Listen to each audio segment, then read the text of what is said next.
Michael had spent most of his life in boardrooms, airports, and hotels. Success followed him everywhere. His name often appeared in magazines, business journals, and on television interviews. To many people, he was the picture of the American dream. A man who had built his fortune with intelligence, timing, and a talent for risk. But inside, Michael sometimes wondered what he had sacrificed for all that success. The thought would come late at night, when the hotel rooms felt too empty, or when he opened his phone to see photos of his twins, Lily and Daniel, sent by the nanny or by Rosa, the maid who had been with the family since before the children could walk. That afternoon, after weeks of travel overseas, Michael's flight landed early. Instead of calling his driver, he surprised everyone by taking a quiet ride home in a simple car. He didn't send a message ahead. He wanted to walk into his house unannounced, to see what life was like when no one was expecting him. The mansion stood tall on the edge of the city, surrounded by green lawns and tall trees. From the outside, it looked like a place full of life, but Michael had always felt something missing when he stepped inside. The house was large, with more rooms than his family needed, but most of the time it felt more like a museum than a home. When Michael pushed the door open, he was greeted by silence. No one was in the hallway. His shoes clicked against the polished marble floor as he placed his suitcase down. Normally, when he returned, there would be a crowd, assistants, drivers, or the nanny. But this time it was just him. The air felt heavy with stillness. He expected to hear laughter or at least the sound of cartoons from the television. Lily and Daniel were only 7 years old, full of energy, curious about everything and often noisy when they played. But the living room was empty. The sofa was neat, pillows untouched. The television sat dark, reflecting the light from the tall windows. Michael frowned. He checked the kitchen next. The counters were clean, no pots or pans, no sign of lunch. His footsteps echoed in the quiet halls. For a moment, a strange thought passed through his mind. What if no one was home? What if the children had gone out with Rosa or the nanny? But then he heard something. It wasn't loud, not at all. In fact, it was so soft that he almost missed it. It was the sound of a voice, gentle, steady, almost like music. It came from the far side of the house near the library. Michael stopped walking and tilted his head, listening carefully. At first, he thought it must be the children watching a story on a tablet. But as he listened, he realized it wasn't a recording. It was Rosa's voice. He hadn't expected to hear her in the library. The twins rarely went in there. The tall shelves of old books seemed too serious for their young minds. Michael himself hadn't spent much time in that room either. His days were filled with numbers and contracts, not novels or history. Curious, Michael moved quietly down the hallway. With each step, the voice grew clearer. Rosa was speaking slowly, her words carrying warmth. A person's worth is not measured by the clothes they wear or by the house they live in, she said. It is measured by how they treat others, how they show kindness even when no one is watching. Michael stopped at the door, his hand resting on the frame. Through the slight opening, he could see them. Rosa sat in a wooden chair, her posture straight but relaxed. She had always carried herself with quiet dignity, even though her job was often invisible to others. The twins were on the carpet beside her, sitting cross-legged with their eyes wide open, listening as if every word she spoke was a treasure. On the small table near them sat a book, but Rosa wasn't reading from it. She was telling a story from memory. Her voice painted pictures as she spoke of people long ago, of men and women who had faced hardship but never gave up hope. Rosa, Lily asked in a small voice, why did people treat others unfairly just because they looked different? There was a pause. Michael could see Rosa take a breath before answering.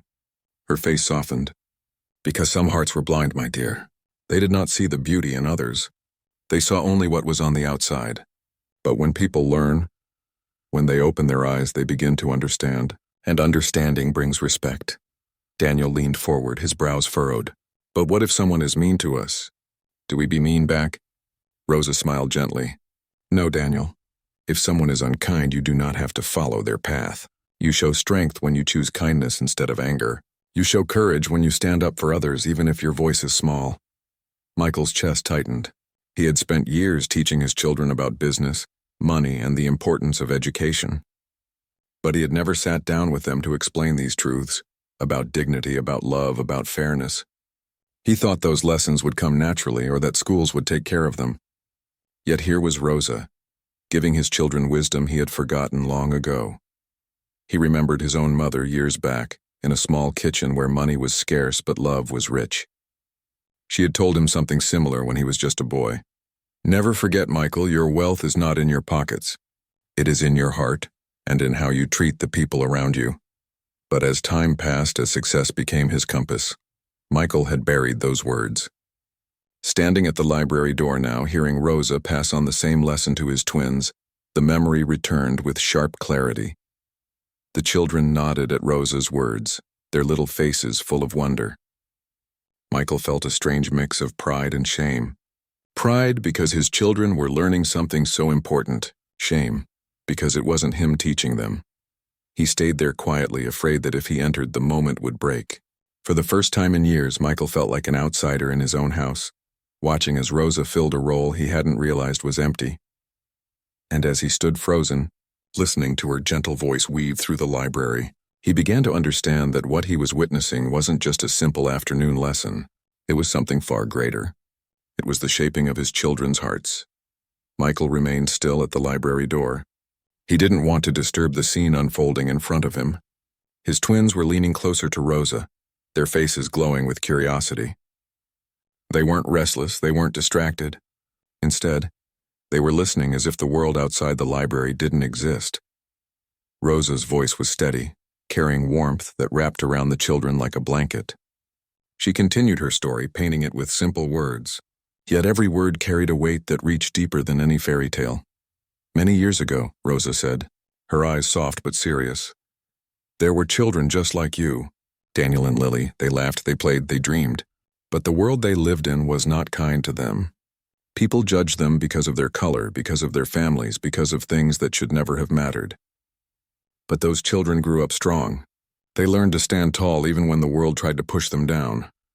Daniel tilted his head. Did they win? Rosa smiled gently. They won in the most important way. They learned not to hate. They learned to forgive, and they built a better future not just for themselves, but for all the children who came after them. Lily whispered. Like us? Yes, my dear, Rosa said. Like you. Every good choice you make, every kind word you give helps build a better tomorrow.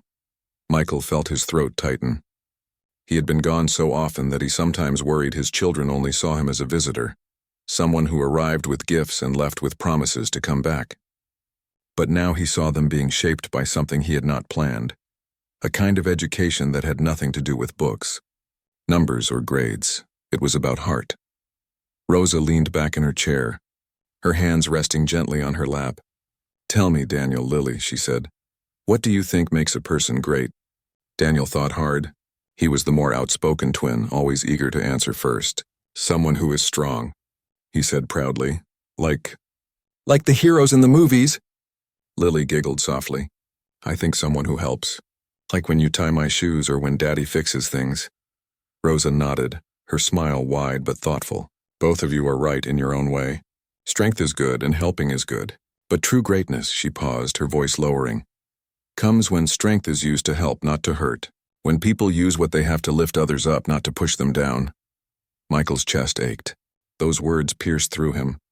He thought of all the deals he had made, all the long nights chasing bigger numbers and greater contracts. He thought of the people who admired him, called him successful, even powerful. But had he ever used his strength to truly lift someone up? Or had he been too focused on building walls around himself and his fortune? The children sat in silence, absorbing Rosa's words. Their eyes shone, as if they were storing the lesson deep inside their young hearts. Rosa, Lily asked suddenly, were you ever treated unfairly? Michael froze. It was a bold question, the kind of thing children asked without thinking of how heavy it might sound. He held his breath, waiting for Rosa's reply. Rosa looked at Lily, then at Daniel, and finally down at her hands. Her voice was quiet when she answered. Yes, my dear. Many times. When I was young, some people looked at me and decided I was less. They spoke to me as if I did not matter. They closed doors that should have been open. It hurt, yes. But I learned something important. The twins leaned forward. What? Daniel asked softly. I learned, Rosa said, her voice steady now, that other people's blindness cannot take away your worth. You must always know who you are. You must always believe that you are enough. And when you grow up, you must not repeat the same blindness. You must treat everyone as your equal. The room was still. Michael felt his eyes sting, though he quickly blinked the feeling away. Rosa's words were simple, but they carried the weight of truth. He realized then that his children were being given a gift, one he could never have bought with all his money. The gift of wisdom. Daniel reached out and touched Rosa's hand. "I think you're great," he said firmly. Lily nodded. "Me too." Rosa's eyes softened with tears, but her smile was bright. "Thank you, little ones. That means more to me than you know." Michael's heart ached even more. He wanted to step inside and say the same, to thank Rosa for giving his children something more valuable than all his business lessons. But he stayed where he was, frozen by the mix of emotions swirling inside him: gratitude, shame, pride, and a longing he hadn't felt in years. For a few more minutes, Rosa spoke about hope, about choosing kindness even when it was hard, about standing tall when life felt unfair.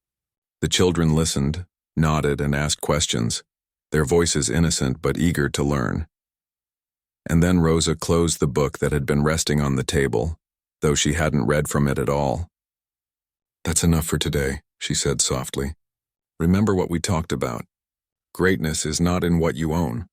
It is in how you love." The twins hugged her tightly, and Michael's eyes blurred again. He had walked into the house expecting silence, maybe a little laughter, but he had found something far greater. He had found his children being shaped by truths he himself had forgotten. He turned away quietly, his footsteps slow, his mind heavy with thought. He needed time to process what he had seen. He needed to understand why it had touched him so deeply. As he walked back toward the hallway, Michael whispered to himself, "Maybe it's time I listened too." Michael walked down the long hallway, his shoes pressing lightly against the marble floor. The mansion felt different now. It wasn't the silence that unsettled him. It was the sound he had just left behind. Rosa's words echoed in his mind like a bell that refused to fade. Greatness is not in what you own. It is in how you love. For years, Michael had measured greatness in numbers: bank accounts, company shares, contracts signed. People shook his hand and called him powerful. They admired the house he lived in, the cars he drove, and the trips he took around the world. But standing at the library door, he realized his children were learning a completely different lesson. And maybe it was the lesson he needed too. He walked into the sitting room and sank into a chair. His suitcase still rested near the door unopened. Normally, he would have called his assistant, checked his emails, or planned for the week ahead. But not today. His thoughts refused to leave him alone. He remembered his mother's small kitchen. She had worked long hours in a factory, yet she always had time to tell him stories at night. She would say, "Michael, a rich heart is better than a rich pocket." Back then, those words sounded comforting but far away. Now, hearing Rosa echo the same wisdom, he realized he had buried his mother's voice beneath years of ambition. Michael rubbed his forehead. "Have I been blind all these years?" he wondered. In the library, Rosa was tidying up the small table while the twins sorted crayons and paper. "Let's draw what we learned today," she suggested warmly. Daniel quickly began sketching a tall figure holding out a hand to help someone stand. "This is a hero," he explained proudly. "He is strong, but also kind." Lily drew two children holding hands, surrounded by a big heart. "This is friendship," she said softly. "No one is left out." Rosa smiled, her heart full. She always tried to teach through simple stories and activities. She believed that lessons written only in words could fade, but lessons painted in pictures stayed forever in the heart. She looked at the children and thought of her own younger days, how she had once wished someone would guide her the same way. Life had been hard, but instead of breaking her, it had made her strong. Now she wanted to pass on that strength to Lily and Daniel. Michael returned quietly, this time standing at the back of the room instead of at the door. The children didn't notice him. They were too busy with their drawings. But Rosa noticed. Their eyes met for a brief second. She gave him a polite nod, neither surprised nor nervous. She simply continued what she was doing, as if his presence was natural. Michael didn't speak. He didn't want to interrupt. He just watched.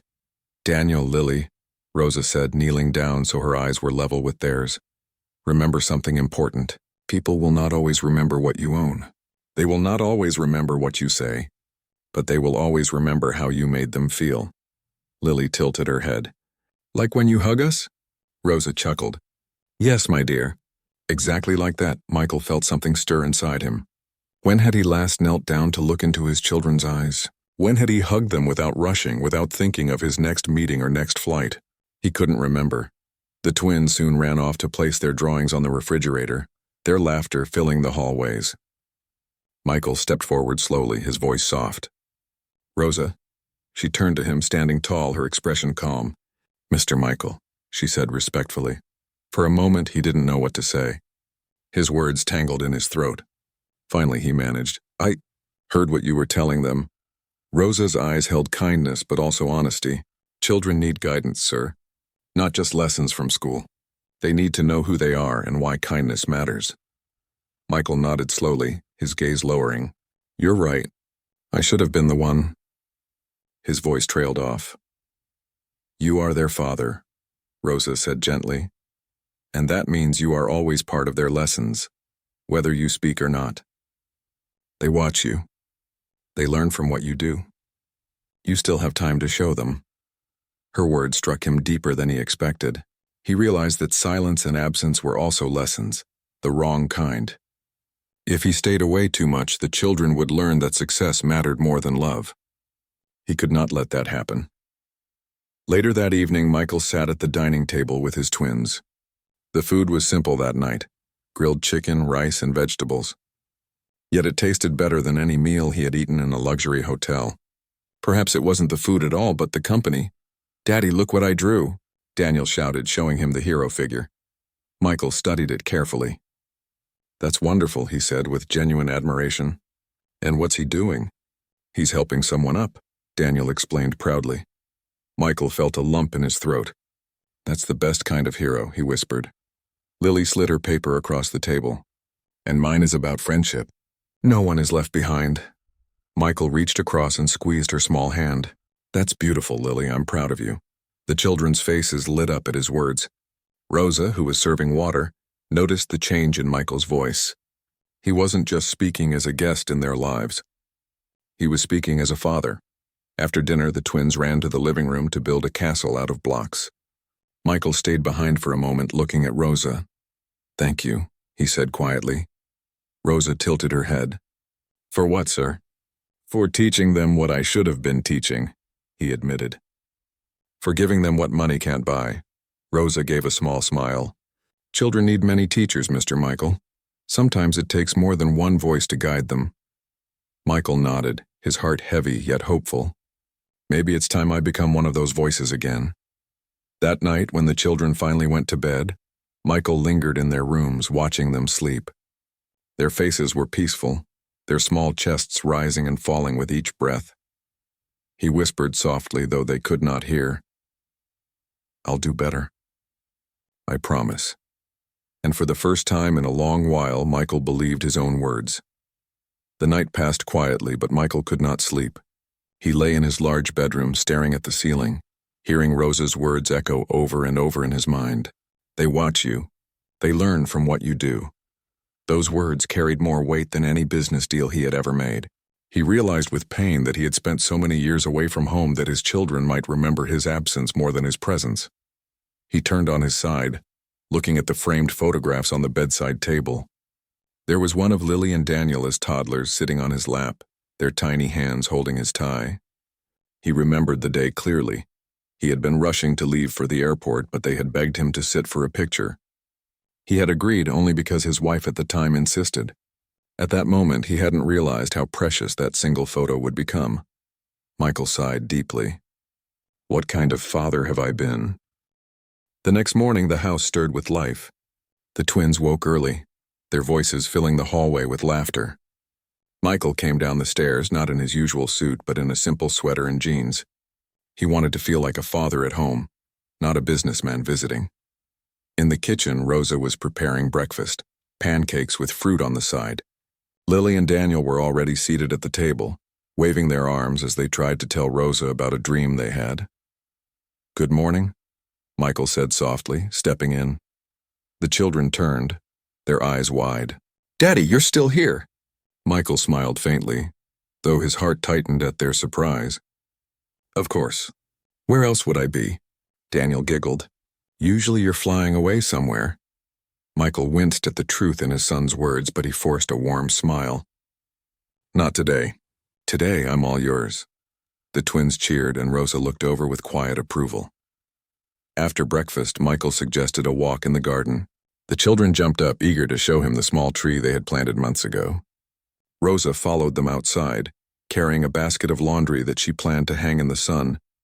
The morning air was fresh, carrying the scent of flowers. The children ran ahead, pointing excitedly at the tree. Look, Daddy. It's growing, Lily exclaimed. Michael bent down, touching the young leaves gently. It is, he said with wonder. Just like you two, Daniel laughed. Trees don't play soccer, Daddy? Michael chuckled, feeling lighter than he had in years. He realized how little it took to make them happy. Just his time, just his presence. Later that day, Rosa sat with the children on the porch, teaching them how to fold clothes neatly. It was a small task, but she explained it like it was important. When you take care of small things, she said, you learn how to take care of bigger things later. Michael watched from the side, amazed. To him, folding clothes was just a chore, something left to staff. But Rosa turned it into a lesson about responsibility, and the twins listened as if it were the most exciting thing in the world. Rosa, Michael said finally, stepping closer. How do you do it? She looked up. Do what, sir? Make every little moment feel meaningful, Rosa smiled softly. Children notice everything. If we treat small tasks as unimportant, they grow up believing only big things matter. But life is made of many small things. When they learn to respect those, they learn to respect people too. Michael nodded slowly. I never thought of it that way. Most people don't, Rosa replied gently. But children remember. That evening, Michael decided to read a bedtime story to Lily and Daniel. At first, they were surprised. Daddy, you never read to us, Lily said, her voice full of wonder. Michael smiled sadly. Well, maybe it's time I start. He chose a simple storybook about a rabbit and a turtle. His voice was uneven at first. He was more used to giving speeches in boardrooms than reading stories aloud. But as he continued, his tone softened. The twins leaned against him, their heads resting on his shoulders. For the first time in years, Michael felt something he couldn't put into words. A warmth spread through him, stronger than any success he had ever known. He realized that this, being here, holding his children close, was what he had been missing all along. When the story ended, the twins begged for another. Michael laughed softly. Tomorrow night, he promised. I'll be here. They fell asleep quickly, their breath steady. Michael sat for a while longer, watching them, feeling both regret and hope battling inside him. Downstairs, Rosa was cleaning the last of the dishes. Michael entered quietly, his face thoughtful. Rosa, he began, you've done more for my children than I can ever repay. She shook her head. I've only given them what every child deserves, attention, love, and guidance. You are their father. That is something no one else can replace. Michael looked down, his voice low. I've been gone too much. Rosa placed a plate gently on the counter. Then start being here now. The past cannot change, but today can. Her words were simple, but they carried truth.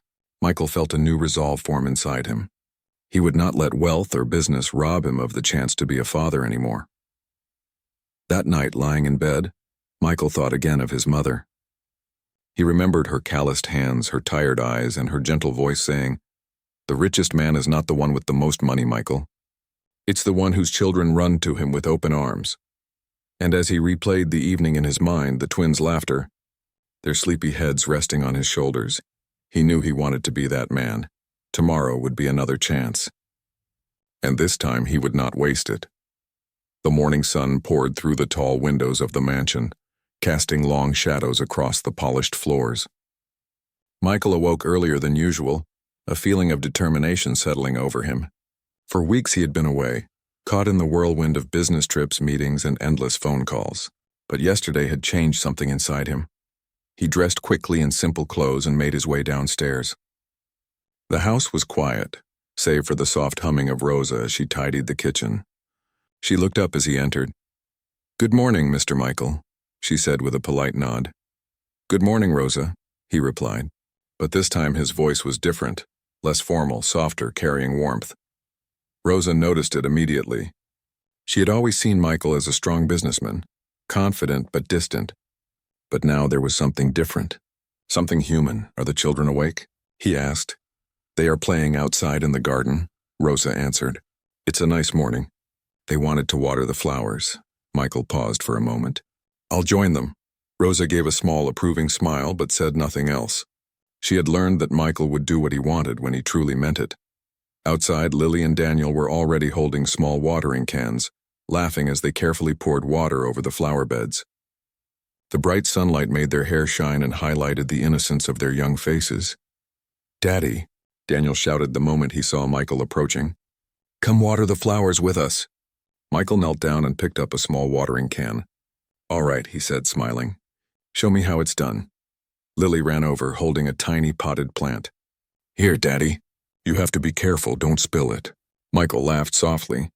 I'll try not to make a mess, and he did try.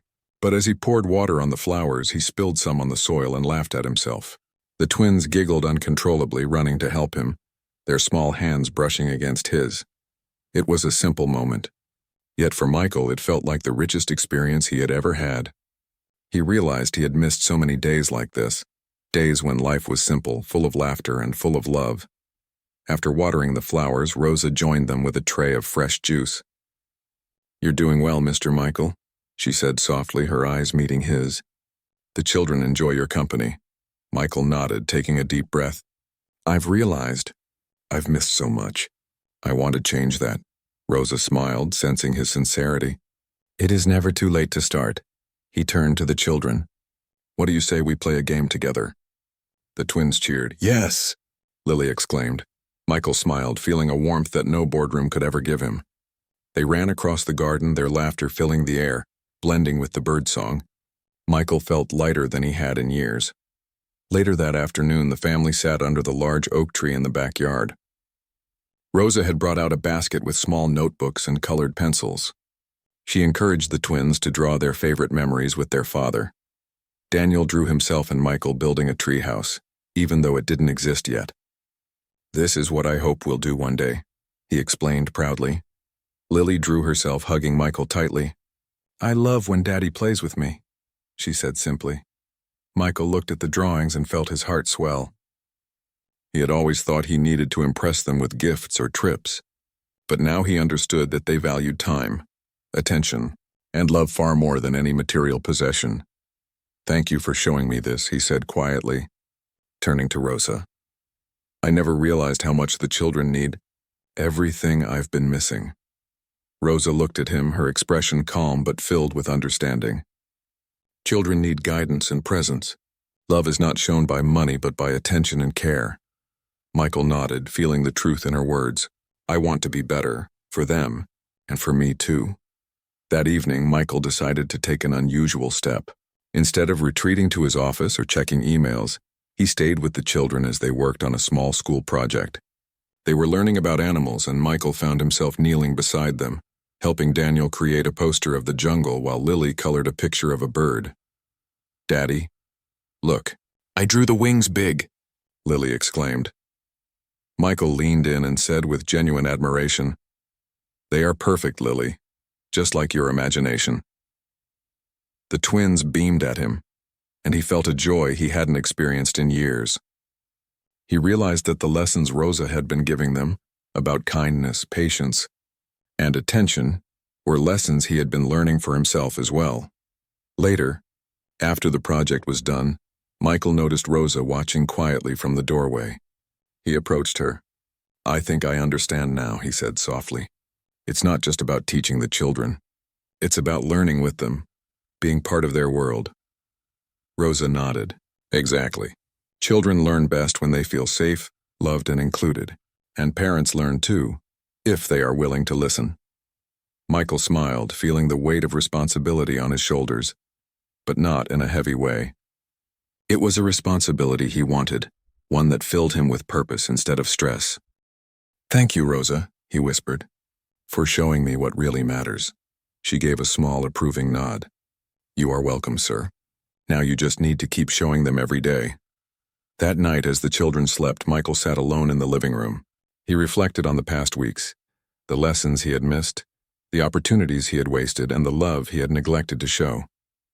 But he also thought about the future, the mornings he could wake up early, the afternoons he could spend in the garden, the evenings reading stories or listening to their dreams. He realized that life had given him a second chance, a chance to be present, a chance to build memories that money could never buy. And most importantly, he realized that Rosa had not only been teaching his children, but had also been guiding him quietly, showing him how to reconnect with his heart, and how to become the father he always wanted to be. Michael stood by the window, looking out at the garden where the sun was finally setting. He whispered to himself, "I won't waste another day. I will be here. I will listen. I will love. I will learn with them." For the first time in a long time, Michael felt complete, not because of wealth or success, but because he had found the place where he truly belonged. Home, with his children, guided by the gentle strength of Rosa. The mansion, once a silent and distant place, now felt alive. It was no longer just a house of riches. It was a home of love, lessons, and the promise of a brighter, kinder future. And Michael knew, deep in his heart, that everything could change from here. If he stayed present, if he continued to learn and grow, his children would grow up strong, kind, and wise, and perhaps through them, he would finally understand the true meaning of greatness. The next morning, Michael woke to the sound of laughter echoing through the mansion. He smiled as he realized it was not the laughter of toys or machines, but the genuine, bright sound of Lily and Daniel. For the first time in years, he felt a warmth that had nothing to do with money or success. It came from simply being part of their lives. He dressed quickly in casual clothes and went downstairs, finding the twins in the kitchen, sitting with Rosa at the table, working on a small science experiment. Water and vinegar fizzed in tiny bottles, and the children watched the bubbles with fascination. "Daddy," Daniel shouted, waving a spoon. "Come see? It's like a volcano." Michael chuckled and joined them, kneeling beside the table. "Wow, that's amazing, Daniel. Can you show me how it works?" The twins eagerly explained the experiment, their eyes shining with excitement. Rosa watched quietly from the side, her calm presence guiding without interrupting. Michael realized she had been teaching them far more than chemistry. She had been teaching patience, observation, and the joy of discovery. "Let's try it together," Michael suggested, and for the next half hour the three of them mixed, poured, and laughed as the fizzy volcano erupted again and again. After the experiment, Michael suggested a walk in the garden. The twins grabbed his hands immediately, and Rosa followed with a basket of fresh flowers she had picked earlier. As they walked, Michael noticed how alive the house had become. The garden was no longer just a place for grass and trees. It was a space filled with joy, learning, and shared memories. "Daddy," Lily said suddenly, "thank you for staying with us." Michael looked down at her, his throat tightening. "I should have stayed long ago," he admitted softly. "But I'm here now, and I promise I'll always try to be with you whenever I can." Daniel tugged at his sleeve. "Can we plant new flowers today?" Michael smiled. "Of course. Let's make the garden even more beautiful together." Rosa quietly handed out small shovels and watering cans. She had seen many children grow up, but she had never seen a father so eager to be present. She knew that Michael was changing, not because someone told him to, but because he wanted to. In the afternoon, Michael decided to help the twins with a small art project. He remembered how Rosa had taught them to express their feelings through drawing and writing. Today he would participate. They sat at the dining table with crayons, paints, and blank sheets of paper. Daniel drew a tree with wide branches and bright green leaves.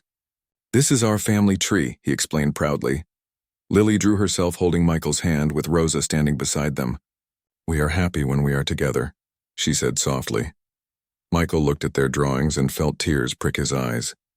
He realized that these moments, the laughter, the art, the learning, were the true treasures of life. Not money, not cars, not expensive trips. These small acts of love and attention would shape his children's hearts more than anything else ever could. "Your drawings are perfect," he whispered, "and they teach me something too. You show me what really matters." The twins smiled, and Michael felt a sense of peace he hadn't known in years. Later that evening, the family gathered in the living room. Michael decided to share stories from his own childhood with the twins, something he had rarely done before. He told them about his mother, about small lessons she had given him, about times when he had failed and learned to get back up. The twins listened carefully, eyes wide with wonder. They had never seen this side of their father, the side that was thoughtful, reflective, and full of warmth. Rosa sat nearby, quietly observing.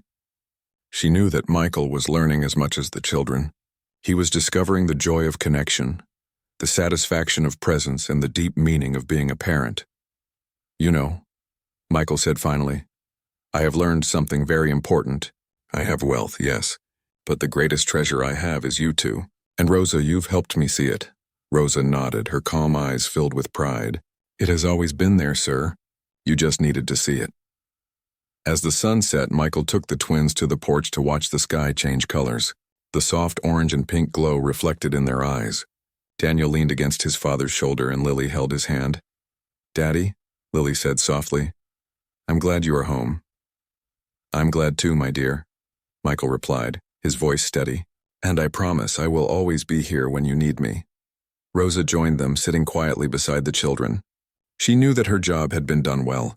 She had planted seeds, not only in the children's hearts but also in Michael's.